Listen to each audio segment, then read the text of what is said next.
আলোচনার তুঙ্গে ঢাকা বিশ্ববিদ্যালয় কেন্দ্রীয় ছাত্র সংসদ ডাকসু নির্বাচন।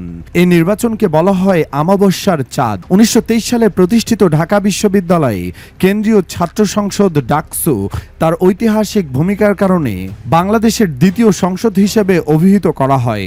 ভাষা আন্দোলন, ৬ দফা দাবি, ১৯৬৯ সালের গণ অভ্যুত্থান কিংবা ৯০-এর এরশাদ বিরোধী আন্দোলন, প্রতিটি ঐতিহাসিক সংগ্রামে ডাকসু গুরুত্বপূর্ণ নেতৃত্ব দিয়েছে এবং ছাত্র আন্দোলনের মাধ্যমে জাতীয় রাজনীতিকে প্রভাবিত করেছে। দীর্ঘ ৬ বছর পর আবারও ঢাকা বিশ্ববিদ্যালয়ে ডাকসু নির্বাচন হওয়ার সম্ভাবনা দেখা দিয়েছে। ডাকসুর প্রাথমিক তালিকা অনুযায়ী শহর সভাপতি বা ভিপি পদে ৪৮ জন প্রার্থী লড়ছেন। এর মধ্যে ছাত্রদল, ছাত্র শিবির, গণতান্ত্রিক ছাত্র সংসদ, বামজোট সহ স্বতন্ত্র প্রার্থীরা অংশ নিচ্ছেন।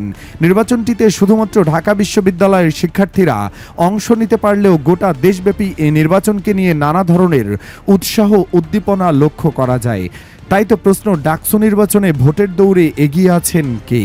গণতান্ত্রিক ছাত্র সংসদ সমর্থিত বৈষম্য বিরোধী শিক্ষার্থী সংসদের পক্ষ থেকে ভিপি পদে নির্বাচন করছেন গণতান্ত্রিক ছাত্র সংসদের ঢাকা বিশ্ববিদ্যালয়ের আহ্বায়ক আব্দুল কাদের।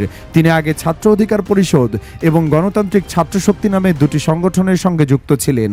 আবিদুল ইসলাম খান ছাত্রদলের ঢাকা বিশ্ববিদ্যালয়ের যুগ্ম সাধারণ সম্পাদক। ইতিমধ্যে বিভিন্ন বক্তৃতা দিয়ে ইতিবাচক সাড়া ফেলেছেন। জুলাই গণ অভ্যুত্থানে তিনি মাঠে থেকে ছাত্র জনতাকে সংগঠিত করেন।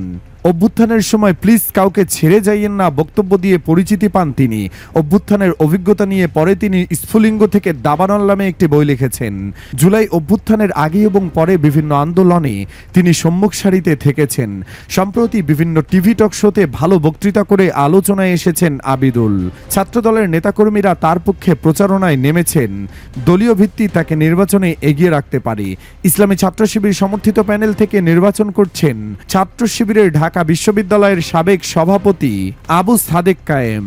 তিনি অভ্যুত্থানের সময় নীতি নির্ধারণী পর্যায়ে ভূমিকা রাখেন। জুলাই অভ্যুত্থানের পর বিশ্ববিদ্যালয়ের ছাত্র শিবিরের সভাপতি হিসেবে আত্মপ্রকাশ করেন। অভ্যুত্থানের আগে থেকে ছাত্র শিবিরের নেতাকর্মীরা হলে হলে অবস্থান করেছেন।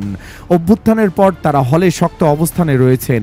বিভিন্ন হলে ছাত্র শিবিরের সাংগঠনিক অবস্থান সাদিক কায়েমকে এগিয়ে রাখতে পারে। এছাড়াও অনলাইনে বিভিন্ন গ্রুপ ও পেজের প্রচারণায় সাদিক কায়েম এগিয়ে রয়েছেন। এটি ভোটের মাঠকে প্রভাবিত করতে পারে। ইসলামী ছাত্র শিবিরের ঢাকা বিশ্ববিদ্যালয় শাখার সাবেক সভাপতি এবং বর্তমান কেন্দ্রীয় প্রকাশনা সম্পাদক মোহাম্মদ আবু সাদিক কায়েম আলোচনায় এগিয়ে রয়েছেন। এবারে ভিপি পদে নির্বাচন করছেন ছাত্র অধিকার পরিষদের সভাপতি বিনিয়ামিন মোল্লা। ২০১৯ সালে এই সংগঠন থেকে ডাকসুর সাবেক ভিপি নুরুল হক নূর নির্বাচিত হন। বিনিয়ামিন মোল্লা গণরুম, গেস্ট রুম নির্যাতনের বিরুদ্ধে প্রতিবাদ সহ বিভিন্ন আন্দোলনে সক্রিয় ছিলেন।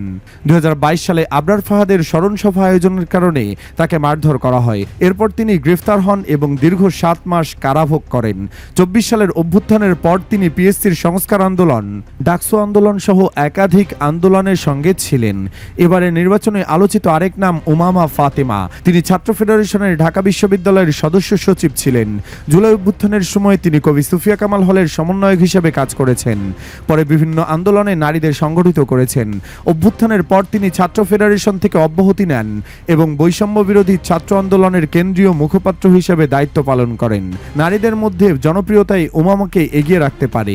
নির্বাচন করছেন জামাল উদ্দিন মোহাম্মদ খালিদ। তিনি একসময় ইসলামী ছাত্র আন্দোলনের ঢাকা বিশ্ববিদ্যালয়ের সভাপতি ছিলেন। পরে তাকে দলটি থেকে বহিষ্কার করা হয়।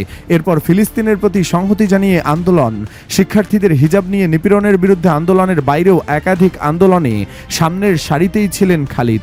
পরে স্বাধীন বাংলাদেশ ছাত্র সংসদ নামে একটি ছাত্র সংগঠন প্রতিষ্ঠা করেন এবং সেখানে আহ্বায়ক হিসেবে দায়িত্ব নেন। তিনিও ডাকসুতে আলোচনায় রয়েছেন। এছাড়াও বামজোটের মেঘমল্লার বসু সহ একাধিক প্রার্থীরা নজর কেড়েছেন। রাজনৈতিক বিশ্লেষকদের মতে বাংলাদেশের এই দ্বিতীয় সংসদ অর্থাৎ ডাকসু নির্বাচন দিয়েই বাংলাদেশে জাতীয় নির্বাচনের ওয়ার্ম আপ শুরু হয়েছে। সভাপতি আলোচনায় বিভিন্ন প্রার্থী, ছাত্রদল, ছাত্র শিবির, বামজোট, বামশ্বাস এবং স্বতন্ত্র প্রার্থীরা সাধারণ শিক্ষার্থীদের দ্বারে দ্বারে পৌঁছাচ্ছেন। ডাকসুর চেয়ার হবে কাদের, জানা যাবে আসন্ন ৯ সেপ্টেম্বর।